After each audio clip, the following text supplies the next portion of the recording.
Hello, hello, hello, beloveds, and welcome. My name is Sunshine Day, and it is a joy to welcome you to today. Today is December the 14th, 2020, and can you believe that we are already almost halfway through the month of December and just several weeks out of finishing off this year of 2020. I know it's brought many insights, many pains, many sorrows, but also many joys to many of us. Today, during our show, we get to talk about bliss in the midst of all of this. Look at that. I'm a poet and didn't even know it. But my show is geared toward those in recovery, those who are seeking sobriety, those who are sober and yet still experiencing the anxiety, the fear, the misery, the discord. Yeah, what I see is a world where people in recovery, clean and sober people, are living their best life and loving it. And what I have the opportunity to do is to provide loving support and spiritual tools for personal transformation. Because I am on a quest to awaken humanity to its spiritual magnificence. In other words, right where you are, even though you are a person in recovery, someone who has maybe considered themselves a dope fiend, an alcoholic, a sexaholic, someone with gambling problems or debt problems or overeating or whatever it is, whatever labels that society has stuck upon you, what I'm here to do during our conversation and meditation is actually help you overcome those stereotypes and ideas of less than because of our physical addictions or our physical limitations, and actually help you to recognize that right in the midst of you, right where you are, deep within you, is a power and a presence and a life that you could use for your good. Imagine that. Imagine that even though you've been someone who has maybe, done recovery programs, has had trouble with alcohol or drugs and has been told that you're no good or that you're overweight or that you're ugly or, that you got a gambling problem, whatever it is, that even with all of the negativity that you've experienced and that you may have taken on, I'm here to remind you and to let you know that you are more than those labels. that you are indeed a powerful presence on this planet, and that you have value, and that you are absolutely necessary on this planet. So, good morning to you. Good morning to you. And this is indeed a wonderful way to start the week. Thank you, Bertha Moreno and Mark Probasco. Hi, beloved. We've been on this road for a long, long time together. I know both Mark and Bertha for quite some time, and I love you both immensely. So, here's what I want to talk about a little bit today. In the month of December, we're focusing on the word joy and bliss, because what happens is that sometimes we look to the outside of us to find this joy and bliss, and we can find it and we can see it in things outside of us, external, but joy is my natural state. Joy is your natural state. Say that with me, or even type it out in the chat there and see how that feels. Joy is my natural state. Now, joy is my natural state. Now, for some of us might say, hey, wait a minute, joy is not my natural state. Joy is your natural state. Here's the thing.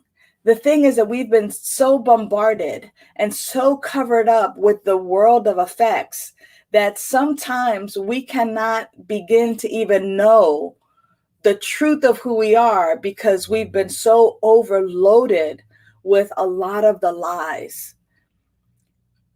But joy indeed is your natural state. Joy is at the core of who you are.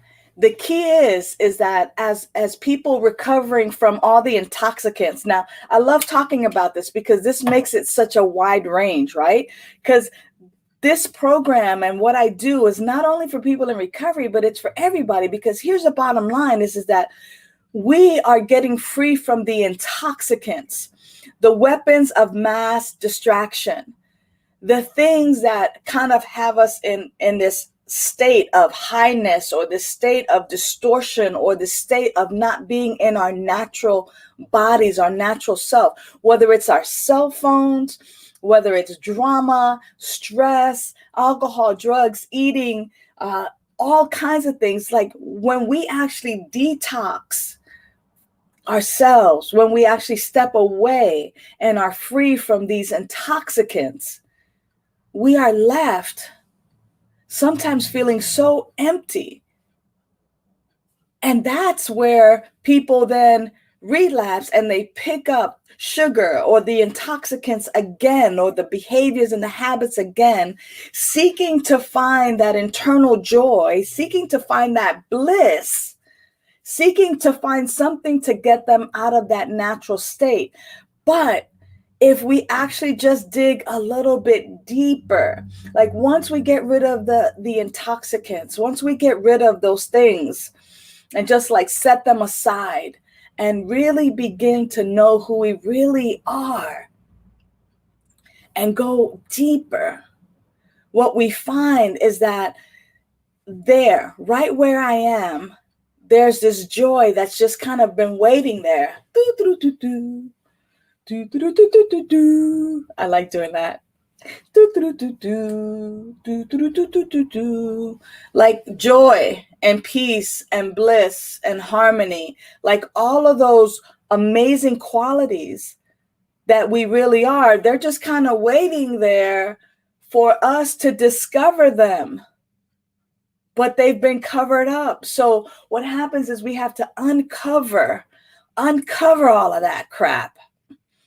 And, the more we dig, the more we uncover, then the easier it is to find that our natural state is joy, that our natural state is bliss. But we gotta do the digging. And many folks are afraid of it and would rather live with anxiety, fear, doubt, depression, would rather live with those things. But what are those things costing you? It cost me a lot. It cost me a lot to live in anxiety and fear. And I didn't know another way, right? It wasn't until I began to pick up some simple tools from a spiritual toolkit and actually looking within myself that I could actually begin to see. I love what Steph Saint Amand is saying. Yes, freedom from distraction brings great joy. And that's the key, right? And so as we get rid of these things that are distracting us, these intoxicants, as I like to call them now, right? Because when we're sober, whether it's sober from a chemical or from a behavior or from these things that are so intoxicating and elusive, we can actually begin to allow our natural state to shine forth. But while we're, bombarded with these things, we cannot. But the cost is so heavy and so deep. And is the cost of staying there in that mindset, in that heaviness, in that discord, is the cost such that it motivates you to look at the spiritual remedy? Because see, that's what we get an opportunity to have here, is a spiritual remedy. Because we're suffering from a spiritual malady. When we're intoxicated and under the influence of people, places, things, those things outside of us, the drama, the stress, we're suffering a spiritual malady. And the answer is a spiritual remedy. And the spiritual remedy are the spiritual tools and the loving support that you receive here. And so that's my quest. My quest is to provide the spiritual tools and the loving support for your personal transformation. So, what are the spiritual tools besides self-examination, right? Like if you begin to write down what it's costing you to stay stuck, what it costs me are relationships, right? Because when I'm stuck or when I'm focused on the drinking, the drugging, those intoxicants, those things, then I don't have time for people. I ain't got time for you. I ain't got time for that. When you're overeating or in the drama or stuck in your cell phone more than talking to the person in front of you, what does that cost? Is the cost of your inner peace, worth some examination? Is the cost of discovering your inner joy worth some self-examination and some practice and some time? I think so. I know so. At least that's been my experience. That by dedicating some time, which is what I have plenty of. I have plenty of time. And by applying myself to some simple practices, that I began to actually break free from these intoxicants and actually begin to allow that inner peace, that inner bliss, that inner joy to come forth. So if that's happened for you, what spiritual tools have you used that help you to uncover and discover your inner joys? Go ahead and put it in the chat. Like, what have you tried to discover your inner peace and inner joy, or have you? Because if you haven't, you can just put, I haven't tried anything yet. I'm ready to try. I'm ready to try something. Because here's the thing, is that there's a solution. The question is are you ready for the solution? Are you ready to try something that might be so uncomfortable for you, but that at the end of it, that you will be so comfortable and will be so happy and so joyous and so free that you're willing to try it. You see, too many people today are suffering in silence. And what studies show is that a practice of meditation collectively, this collective meditation practice, actually helps to shift us internally, but actually provides a shift in the world. Bertha Moreno, she says, prayer, affirmation, and Sunday gatherings at DCSL. DCSL is the Downey Center for Spiritual Living. So those are the things that you have tried, Bertha, to assist you. Spiritual mind treatment is key to my sobriety. Beautiful, beautiful. And in one of my previous recordings, I went through and told you exactly what spiritual mind treatment was.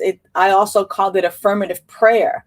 And affirmative prayer is not necessarily praying to a power or presence outside of you, but in fact, a power and presence within you. And that is also everywhere present. So good deal, Steph. Thank you so much. Yeah. So what we get an opportunity to do today is we get to practice a little bit of a meditation. And what we get to do is actually heighten our SQ. I was joking around last week about our IQ, our EQ, and now our SQ. And this is all about spiritual maturity, right? Our intelligence quotient is one thing, right? Our emotional intelligence is another. But now I really want to talk about our spiritual maturity and really helping us to become spiritually mature. Pharaoh says, I try throughout the day saying, help me, God. Thank you, God. And watching your videos. Farrell, I love you so, so much. You know, just that simple practice of saying, hey, I need help here. Hey, help me. Recognizing that I may not have all of the answers and that I need some assistance. That's where my loving support comes in, right? Loving support from people around you. That is help, and asking for help and receiving help. And I love that you also say, thank you. You know, this attitude of gratitude is a spiritual practice. A lot of times, we think that word spiritual means like woo woo and, super religious. But what I'm here to share with you is that for me, the word spiritual means life affirming. So what are my life affirming practices?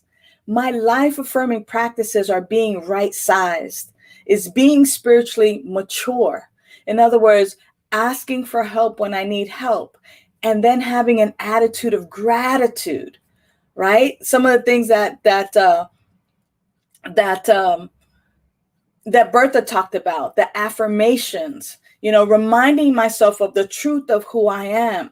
What Steph said, affirmative prayer, which is recognizing that there's a power and a presence in life, and that I'm one with that life, and that life is my life now. And then I speak the word, because that which is true of life is true of me. That which is true of higher power is true of me. Like, these are the spiritual tools, the life affirming tools. Like, I know how great I feel when I recognize and when I remind myself over and over again of the truth of who I am, that I forget. Oh yeah. Cause sometimes I forget. Sometimes I'm busy off being distracted by other things and I forget. And sometimes just standing in a taking a power stance, a loving stance, sometimes even just looking up elevates my visual. So we're going to be uncovering a gang of spiritual tools. There's so many spiritual tools that we can use to help us stay away from the things that are intoxicating and the things that are weapons of mass distraction. And so, as I was saying, we're going to practice some meditation today. And I had an opportunity to speak yesterday on the Maharishi effect. The Maharishi effect is actually the effect produced by meditation. Now, in the 70s, there were some studies done. And in those studies, they flew people out to areas that had high crime. And these meditators that were flown out were meditating in those cities and those towns for a certain amount of time. And scientists were able to measure and actually prove that in the places where meditation were happening, that those meditations actually affected and directly impacted and actually helped to lower the rate of crime in those cities where they were deliberately sent to. And so if that is true there, then what do you think is true about us meditating together? When we come together and we meditate together, we are actually shifting and producing a shift, not only in our consciousness, but in the consciousness of those around us. And so today, as we focus on bliss and internal bliss, here's the thing, is that once you find bliss, run with it. Once you find your internal bliss, like stay there, be with that. And so once you find your internal bliss, run and play with it. We're about to go right in here, right deep within our consciousness right now, to practice uncovering our natural state of bliss, our natural state of joy. And it's just going to be for a few minutes. But as each of us together begins to do this, we're actually shifting and changing the energetic. There's a synergy that happens. And the sum total of our collective meditation together during this time right here is actually shifting the consciousness of our planet. And so I'm down. And I know you're down too. So the invitation is, if you're in a safe place, no matter how noisy it is, just go ahead and close your eyes. Or you can just gently have them fall half-mast, or find something inspirational to cast your gaze upon.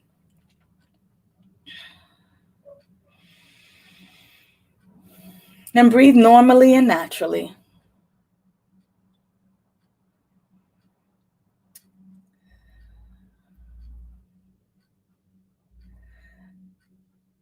And just allow yourself to shed all of your surroundings.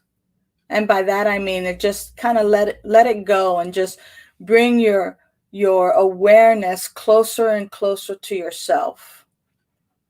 In other words, yeah, I know there are cars out there, airplanes, people walking and talking, music playing, but now I'm bringing my attention closer in my home, in my room.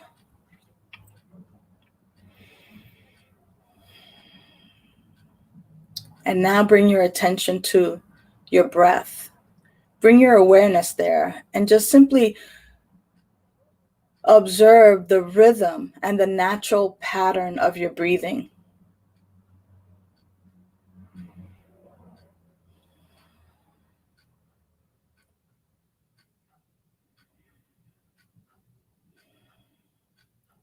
And isn't it wonderful that you're breathing?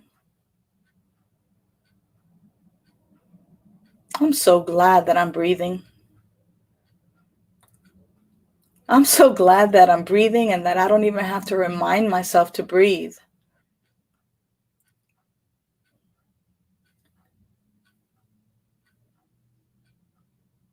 I'm so glad that my body is functioning in such a way that it automatically breathes, thus keeping me alive.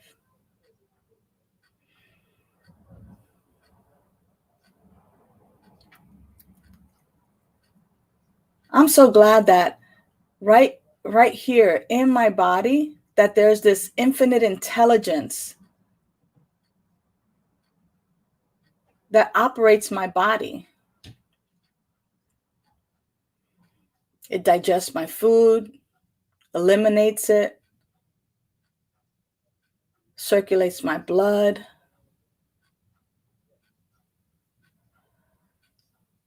helps me breathe, beats my heart, causes my eyes to see, my ears to hear, my tongue to taste and speak, my nose to smell,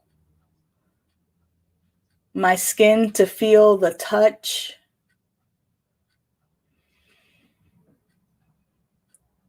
Wow, my body is so intelligent. I'm glad about that. I'm so glad about that. I'm so happy to be free from intoxicants right now.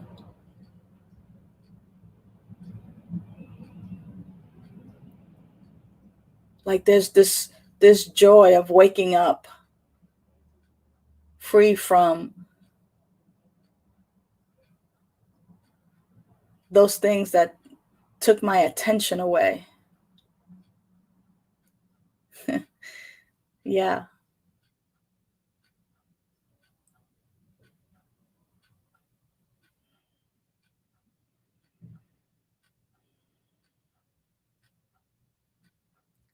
Joy is my natural state. I'm finding it more and more.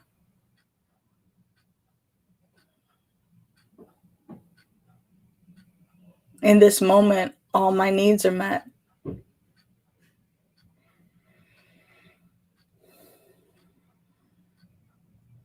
My life is filled with joy because joy is at the center of my being.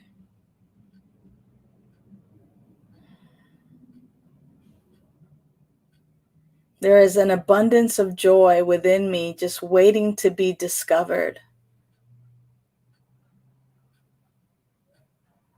There's a treasure chest of joy and bliss within me, waiting to be opened.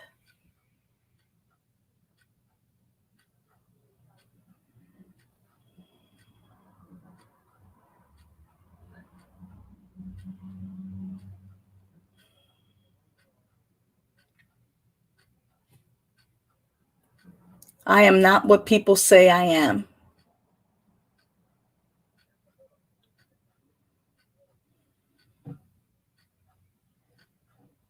I am life itself. I'm the unique, unrepeatable way that life shows up in human form.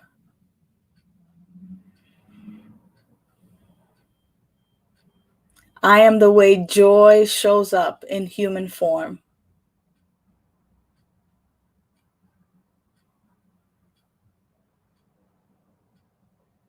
I am the unique and unrepeatable way infinite intelligence shows up.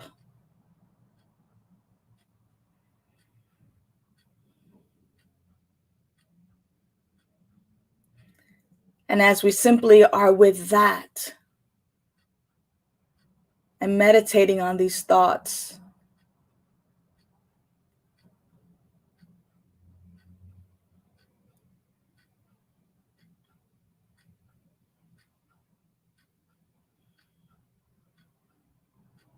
we're shifting our own consciousness and the energetic field around us.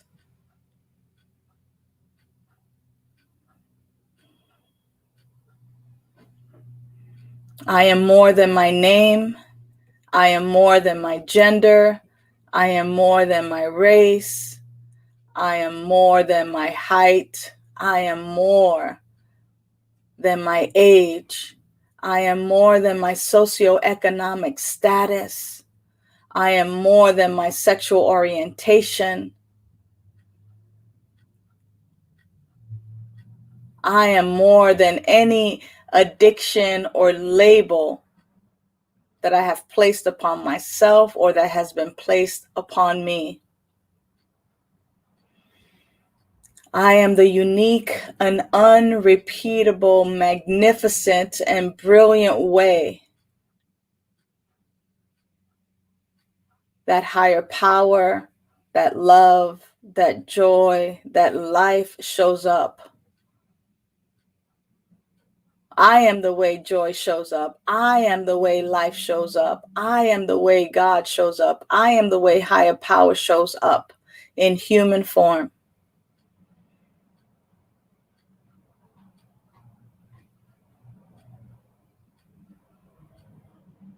And we tap into that. And now we gently open our eyes. And we look around us and about us from this place of joy and this place of discovering that joy is our natural state. I'm going to invite you to join me again on Wednesday at 6 p.m. Pacific so that we can again enter this energy field and shift the energy field around us for the good. Thank you so much for being here with me today, and know that on your road of recovery, on your road of being free from intoxicants and weapons of mass distraction and things that distract you from being your brilliant self, letting that stuff go and hanging out here, you get to live your genuine life. So know that you are loved and appreciated and held in the highest. I'm here to support you. Thanks, and enjoy your Monday. Bye for now. Celebrate life. You celebrate your life. Celebrate the memories, the birds and the trees, the hugs and the kisses, the hits and the misses. Don't wait till it's too late. Don't wait till it's too late. Love and appreciate. Love and appreciate. Show them that you care. Show them that you care, and you'll always be there. Celebrate life. Rejoice, rejoice, celebrate life.